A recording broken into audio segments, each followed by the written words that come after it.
what do you do when your partner and you don't look at things the same way? Welcome to Keeping It Real, our second episode of The Purpose-Driven Life with Laura and Lynn. Tune in for candid conversations, practical tips, inspiring stories, and actionable advice on navigating life and business.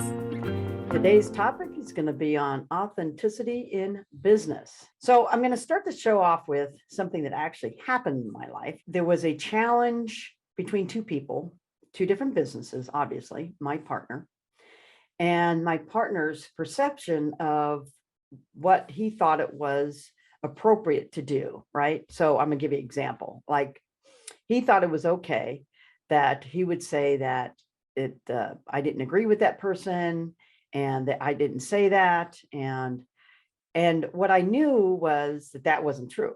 I knew that I didn't know the other person, but I just knew in my gut, because sometimes you have to go with your gut. I just knew in my gut that that did not transpire the way that he said. And so it was something that I wasn't used to addressing in business about, wow, what do you do when your partner and you don't look at things the same way? And actually it was starting to be a little detrimental to the other person in terms of their reputation. And so I really had to take a look at what was going to be my reaction to him. How was I going to come out and say, okay, did I agree, disagree, or say nothing? I had options there. So yeah, I could have said, no, I don't agree with you saying something that wasn't true. And that's what it boiled down to. It boiled down to my partner was starting to say something that absolutely wasn't true. And so if you're trying to live an authentic life and that particular situation comes up, it's like, so what are you going to do about it? I mean, you have options, and the options could be I say nothing, I say something, or I just go along with it. And really you say something, because if you say nothing, you really say something. So what I did was I asked more questions, and then I challenged him on it.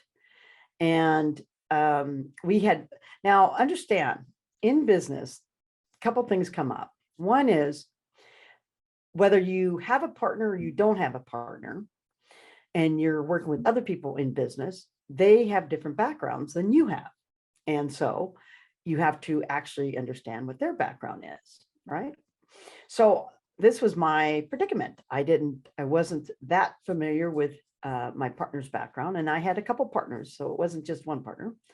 And I was able to have a conversation with him and try and understand why he would come from where he was coming from. So I decided that it was best if I went ahead and told him how I felt, and that I didn't agree with his response and his reaction to the situation, that there was no need to fabricate or kind of lead the wrong direction, that I thought we should have even, because it boiled down to money. And a lot of things, especially in business, boils down to money. And there was a chance that we would actually lose some money. And instead of losing the money, he chose to go the other route, which was to say something that wasn't correct. So it's not that I wanted to lose the money. It's just that as we stated in our previous first show, that I've been working on this a long time about how to get authentic with myself. And so what I wanted to do is I wanted to be authentic in business. So I ended up saying something, but it wasn't easy. And I had to really step up. And I didn't know this person. This person was very successful in business, but I had to come up and say, you're successful, but I just don't agree with this. So, and how'd you feel? How'd you feel after you did that? I felt powerful after I did it. Yes, I did feel, and powerful in terms of that it wasn't, because, as I actually hemmed and hawed, because I was the inexperienced one in the business. And so I had the choice of saying, okay, I can go along with the experienced ones, right? Or I can say something. And I ended up saying something, and I did. I felt like powerful for myself that I stood up and said, this is who I want to be, not only in my personal life, but in my business life. I want to be authentic in my business life as well. So yes, I felt, and I'll be honest with you, I felt authentic, but I also felt a little small too, because I almost felt like I was, in school, that I felt like I was ratting on somebody, and yet I was just talking to my partner. But, just when you're not used to always standing up for your boundaries, then sometimes when you stand up for them, it gets a little scary. And so, yeah, I did stand up, but yes, I did feel a little uncomfortable, but I was happy for my decision, and I couldn't really not stand up. It was kind of starting to bother me the one way. And I said, you're going to have to say something because it's starting to bother you. So now, have you had experiences like that, Laura? Yeah, and what comes to mind is, so Gary Zukov, Zukav is his last name. He wrote a book called The Seat of the Soul, and it's been around for, over 25 years. But he talks about authentic power. So when you use the word power, what comes to mind is that with authentic power, you're coming from your internal place, you're coming from your soul, and you're sharing your perspective, you're sharing what you need. You're not putting your ego on anyone else. You're not reacting from ego, but you're just saying, as your partner, I need to let you know this is how I feel. So it's coming back to, I need your respect. And because I respect myself, I'm going to call you on this. Right. And so from there, because you're communicating about it, then you can continue to move forward. Oftentimes, if we don't say anything, if we are silenced, then we aren't able to move forward. And you start to see the business partnership erode. There's more friction. There's this wall that goes up every time you're interacting with this person, because you no longer trust the person. Once they've been inauthentic, once they've lied or shared anything that feels unauthentic, how do you say it? Disauthentic? Unauthentic? I don't know what the word is. Is there a word, Laura? I don't know if it's a word, because I haven't used it in that way before, but when they don't seem genuine, right. Then, that right there, that is the perfect time to speak up. Right. Yes. Even though. Yeah, It is even though tough. it can feel, it can feel, my favorite word, it can feel scratchy. Scratchy.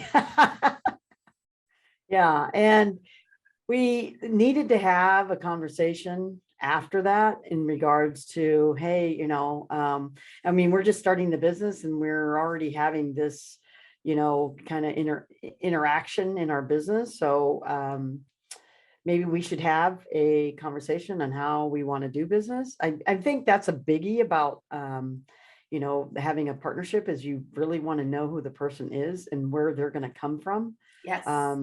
And, because we had to stop and do it then, and yet we were already in business. So we were already in the partnership. So, yeah. And I'd say ideally, yes, you want to have a business agreement beforehand. It's why, in my coaching business, why I do a coaching agreement upfront, where you set commitments, when you set agreements.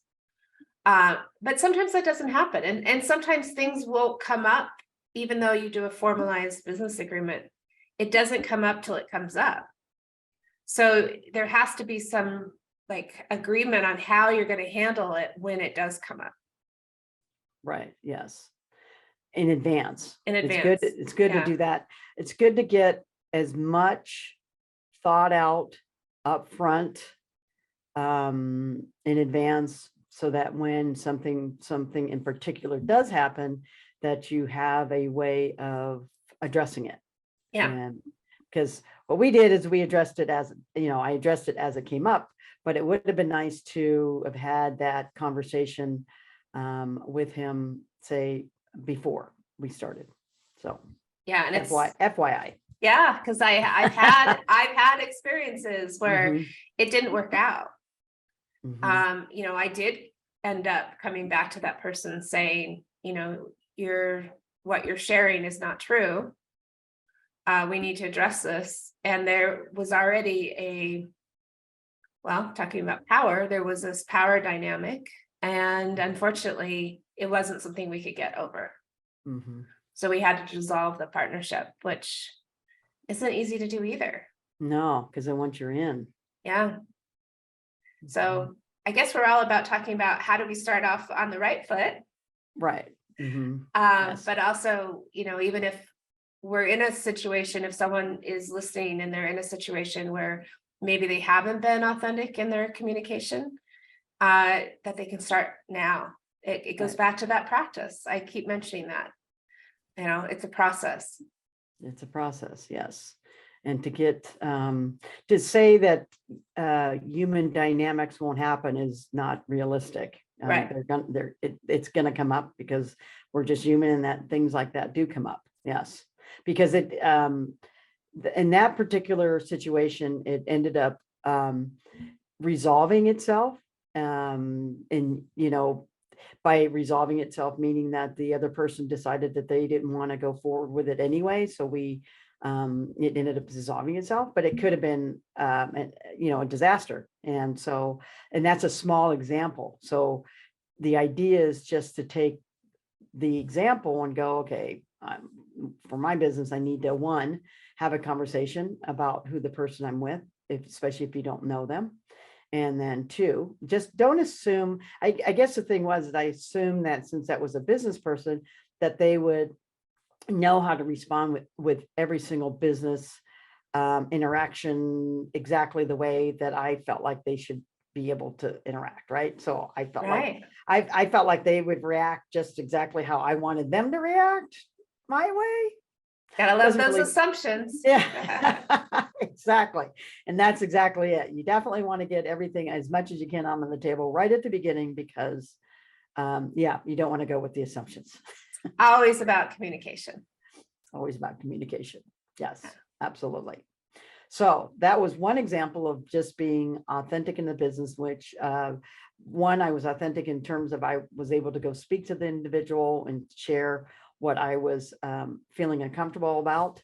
And the other part was just, exactly that before you start off in business, get as many things as you can cleared up before you get started. And if you need to have conversations, long conversations, and then have long conversations about exactly how you want to handle the business down the road.